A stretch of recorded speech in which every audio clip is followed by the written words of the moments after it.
Afternoon, everybody. I'm Jennifer Tescher. I'm the founder and CEO of the Financial Health Network. And I am here with Louise Pentland, the Executive Vice President and Chief Business Affairs and Legal Officer at PayPal. Welcome, Louise. Thank you. I'm glad to be here.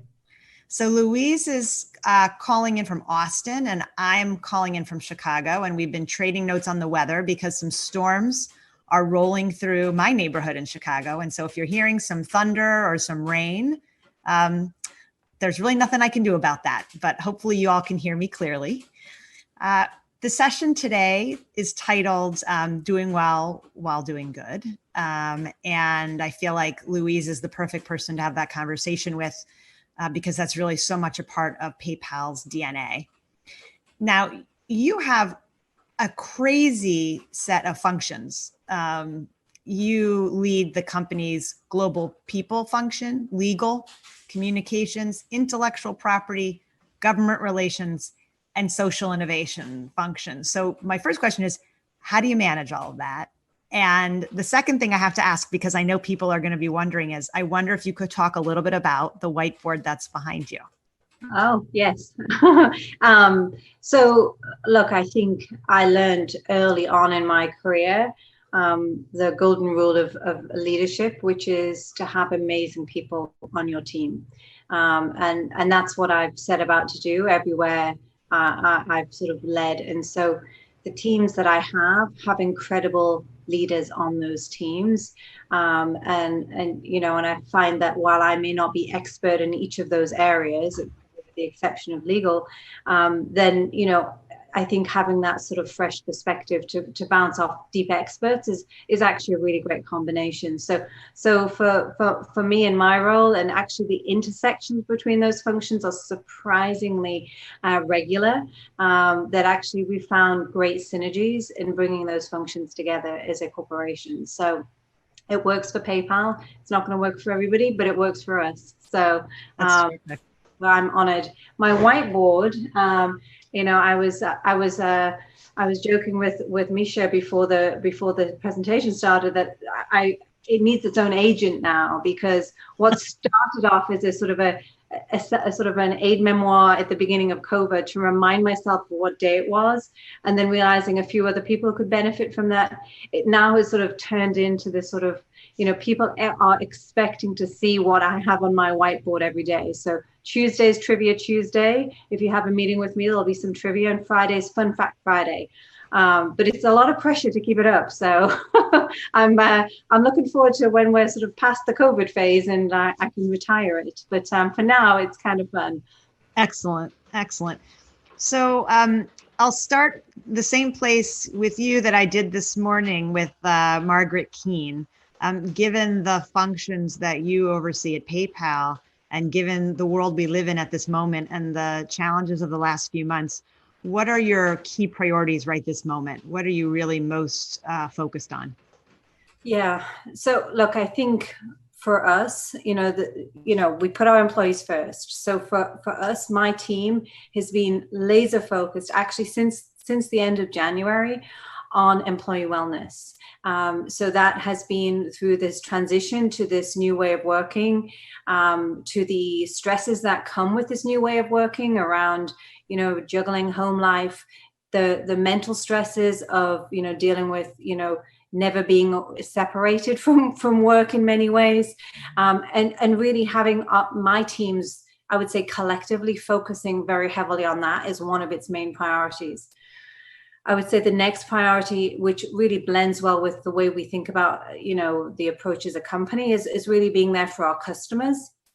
And my teams have really risen to the challenge of coming up with creative and innovative solutions, because look, it's a little bit like the airlines, right? When they say put your own oxygen mask on first and then you can help others. If we are healthy, and that's why we focus on ourselves first, then we can move to helping others, which is our customers, who have obviously been, during these times suffered, incredibly. And so, we are, very focused on our small business customers who who really needed us more than ever, and being there. And then, of course, supporting what is which is really an accelerant to what's happened, I think, in the world around us, which is, the acceleration of the digital world, and where PayPal can and does play an enormous, I think, role and responsibility. So all of those things sort of mesh with what are my priorities as a function, and all of my teams are involved in that.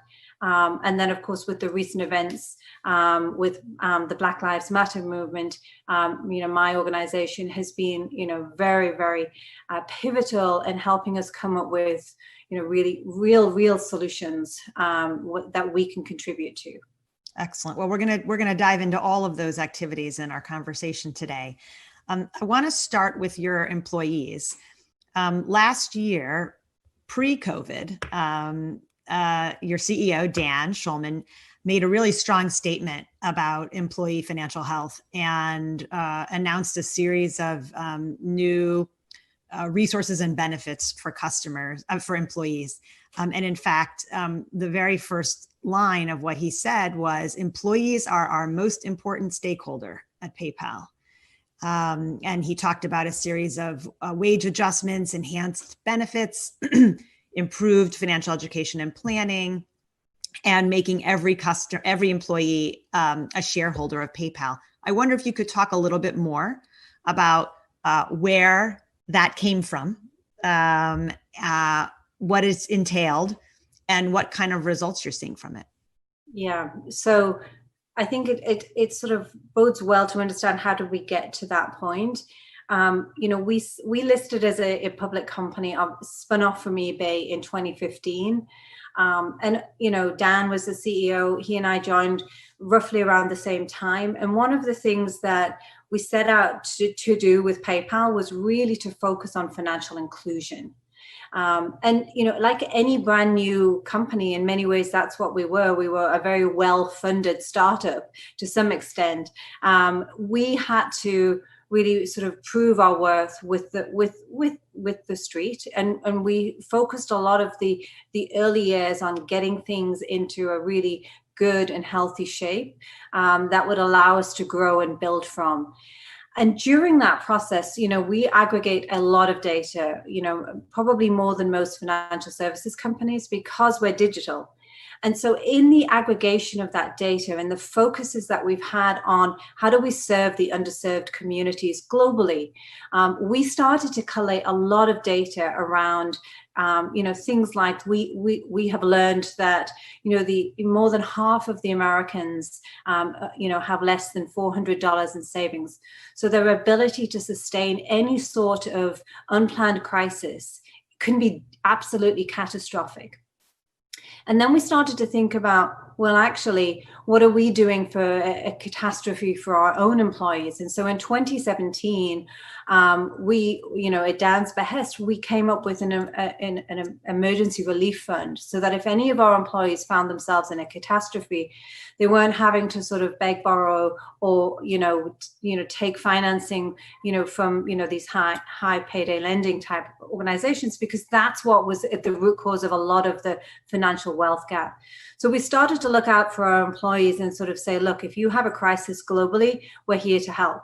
And it wasn't a loan. It was we're here to help. We have certain conditions and parameters, but we want to be there fast if your house burns down or you've got a medical crisis or whatever the reasons. And so we stood that program up.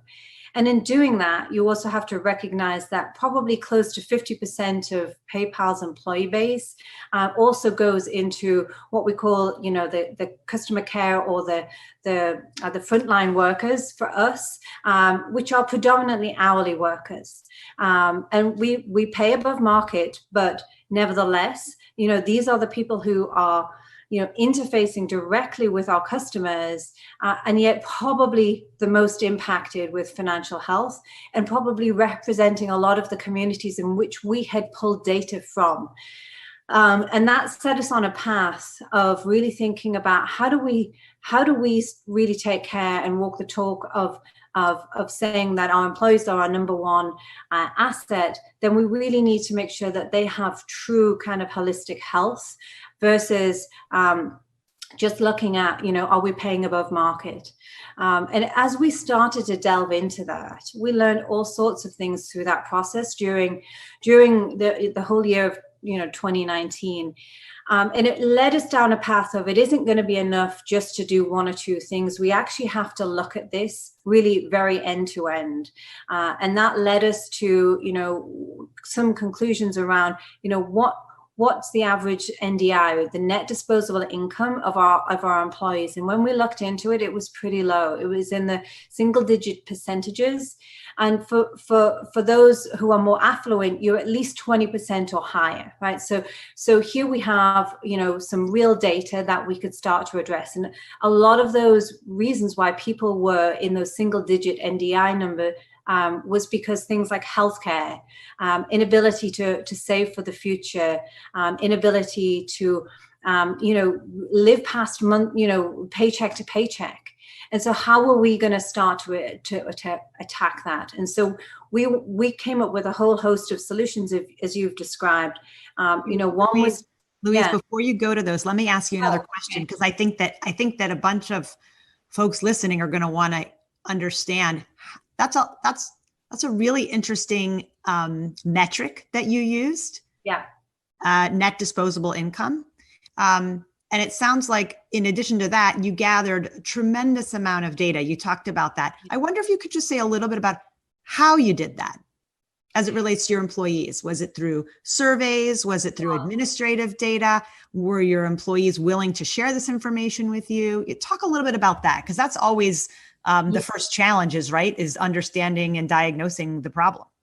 We actually did a couple of different surveys. So we surveyed our customer care organization, and we said, tell us what's working, what's not working. And then separately, we surveyed our entire company and did a global benefits survey and said, tell us what's working, what's not working. And actually, there isn't a one size fits all with that, right? And that was actually quite insightful for us, because I think the bias for a lot of companies is to try and solution for the mass versus really understanding the needs at a segment level. And so that data, and then obviously, through those surveys, people volunteered a lot of information as well. And also even through some anecdotal information where we were hearing that, some of our employees were borrowing money from managers to pay for baby formula, right? I mean, it was just, really, really devastating actually to hear that, right? And so I think all of that combined then set us on a path to look at what are the solutions we want to do, both holistically, but also regionally, right? So, healthcare is a big issue in the US. Access to healthcare, affordable healthcare is an issue. But if we have employees globally, we're a global company, if you live in a socialized healthcare country, it's probably not as big an issue. But there are other issues. Retirement benefits or paternity leave. And so we tried to sort of look at the whole suite of challenges and take a sort of a stab at how are we going to solve for that. And so now that you've had these benefits and you've taken these actions, and it's early still, it's not even a year, I recognize, but what are you learning? What are you seeing? And do you think that having had these in place has helped to mitigate any of the challenge as it relates to COVID for any of your employees? Yeah. So, I mean, who could have thunk it? Like, as if we had a crystal ball in many ways, the timing couldn't have been more perfect. That we were able to launch the program in the fall of last year. And just sort of to give context, I mean, the program really did get to things like for certain parts of our population where we took their healthcare payments down to close to zero, their co-payments down to close to zero.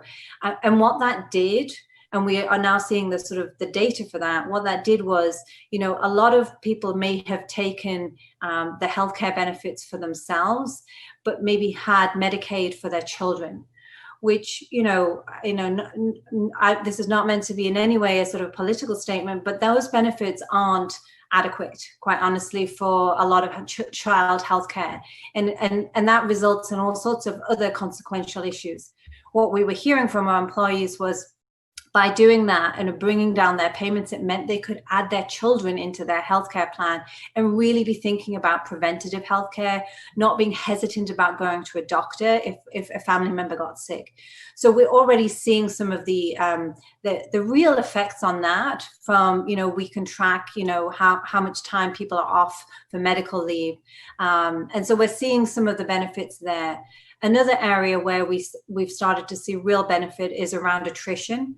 And, we invest a lot, especially in our customer care, because they're frontline to our customers, in training them and supporting them in that training programs that lasts for several years, quite frankly. So we invest a lot. And so, if we lose somebody because, a competitor offers them a dollar extra in their hourly pay, that's actually really quite meaningful to us. So we have seen a dramatic shift on the attrition even before COVID, but now even more so with COVID, because actually I think the things we've done as a company have really inspired our employees to want to be in a company that's A, healthy, but B, that really does take care of itself and its community. So we're seeing a lot of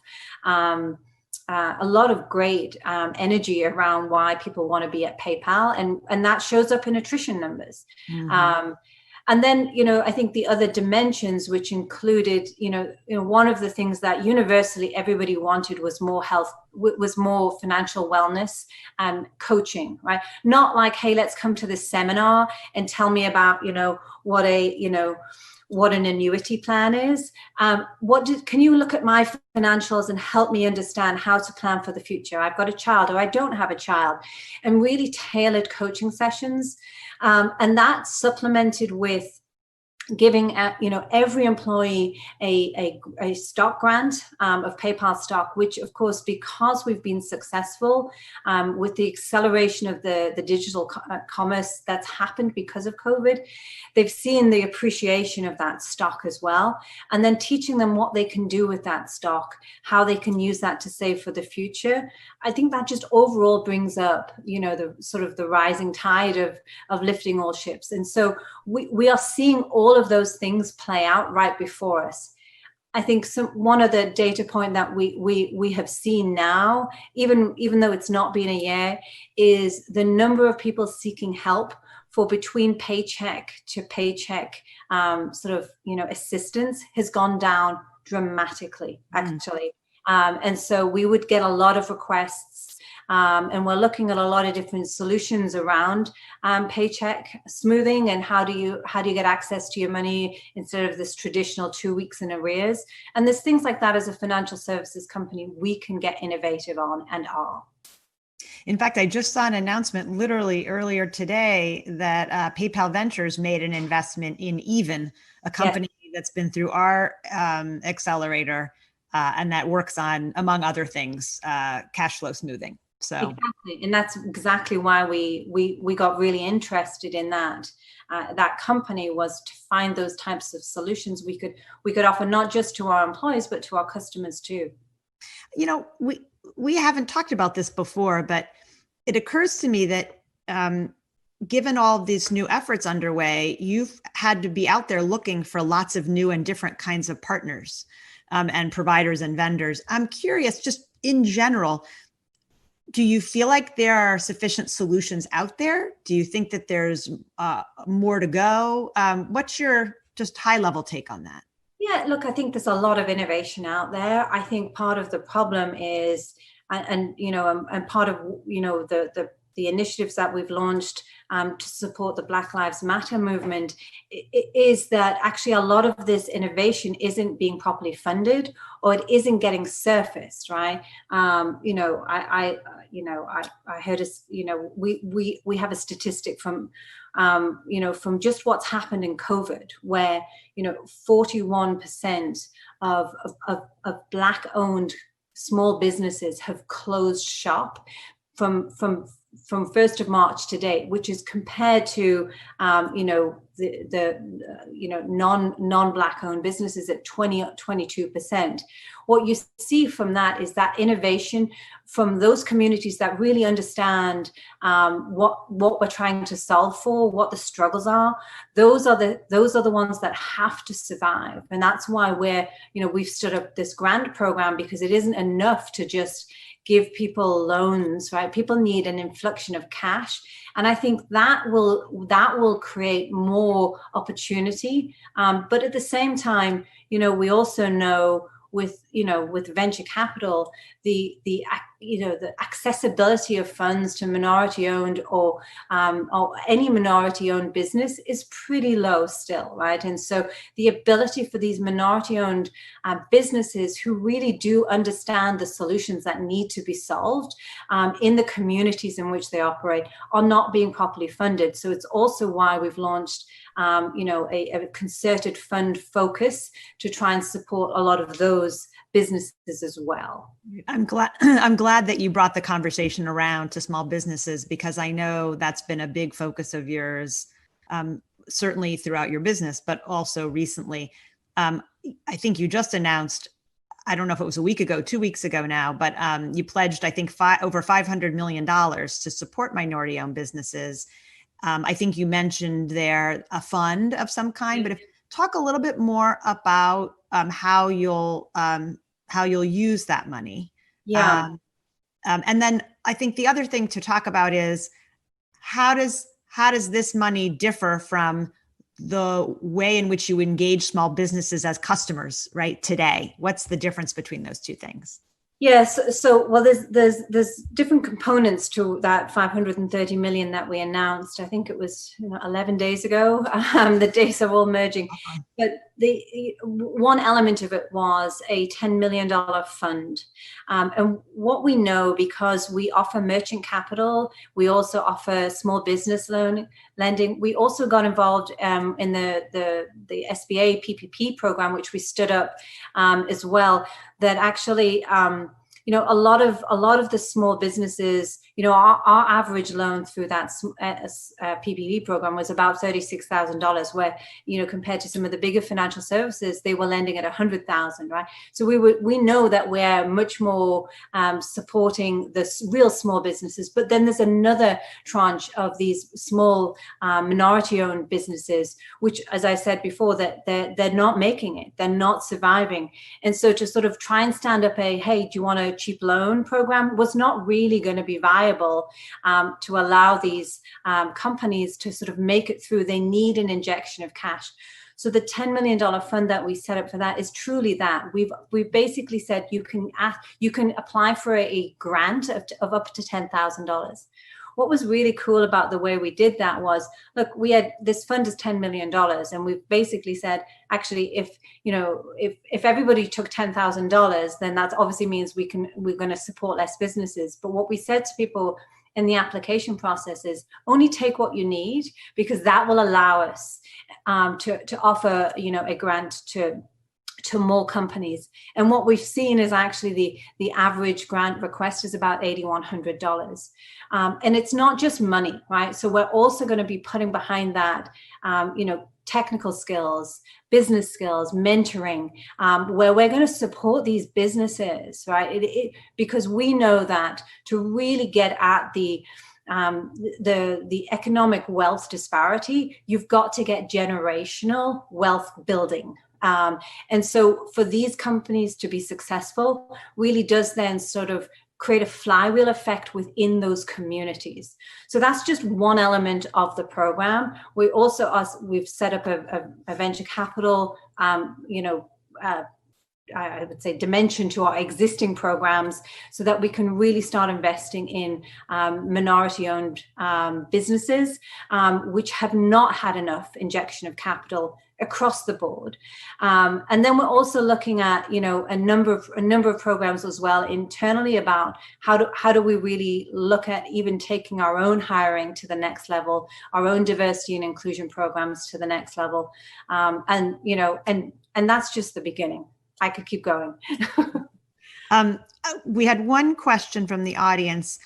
who was asking, in addition to the things you've just described, is there anything else you're doing in your standard lending to be helpful? So for instance, this person noted that they hadn't seen a reduction in your standard rate that you're charging on borrowing, your standard 2.9% fee. Are there any other steps you're doing in the sort of day-to-day work that you already do with small businesses?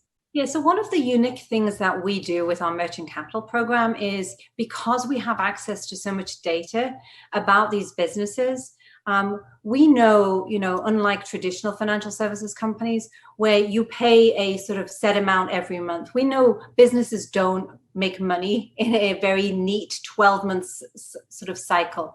So we work with you and we say, look, we know that you make money seasonally in the months of October to December, so pay what you can in those months, and then in the months where you're not making any money, you don't have to pay. So we work with a lot of our small business owners to really be, I would say, tailored to the actual business that they run, which I think is somewhat of a unique position because we have access to the data about the revenues of those businesses, so that we can be much more thoughtful around how we can lend, and we're not constrained, by the sort of the ratings or things like that, which often sort of make a barrier too high for companies to kind of get into any sort of lending. Mm-hmm, mm-hmm. So we're almost out of time. Let's sum up this way. Really, we've now talked in a way about all of PayPal's stakeholders, right? We talked about your employees. We've talked about your customers. We've talked about the communities in which you operate around the world. And in fact, it mirrors very much your remit at the company. And they all feel integrated in a way and interconnected, not just as sort of separate activities. And I know that's something you feel strongly about. I wonder if you could talk a little bit more about how you see those intersections and how they strengthen each other, why it's important to not just focus on one of these things. Like we could have just had a conversation about your employees, but that for you, it's really the total package. Yeah, I think ultimately we are, we sort of see this as, if our employees are healthy and doing well, then they will be the most creative. We know from, science, from, great institutions like Harvard, where they know that people don't innovate if they're stressed, right? So if you can make your employees feel the safest, most psychologically secure they can be, taking into account, obviously there's external factors, but where we can create a great environment, then they will build better solutions. They will be better interfaces with our customers. We will lose less customers. We will gain more customers. And so what does that lead to? Well, that leads to a healthier company, which means that we can give back more through the initiatives that we've just even talked about, where we can reinvest in our employees, we can reinvest into our communities. It also means that when we're doing that, then our shareholders are happy, right? We're still a public company, right? But the fact that we are doing these things, I really do believe, it makes us financially healthier as a public company, because we have a really great culture. And when you have a great culture, that means you will have a healthier balance sheet. You will have healthier opportunity to serve all of those constituents. And I think the connection between all of them, you cannot look at in isolation. I think it's a mistake to do that. Yeah. Louise, I so enjoyed our conversation. Thanks so much for joining us today. Thanks for having me, Jennifer.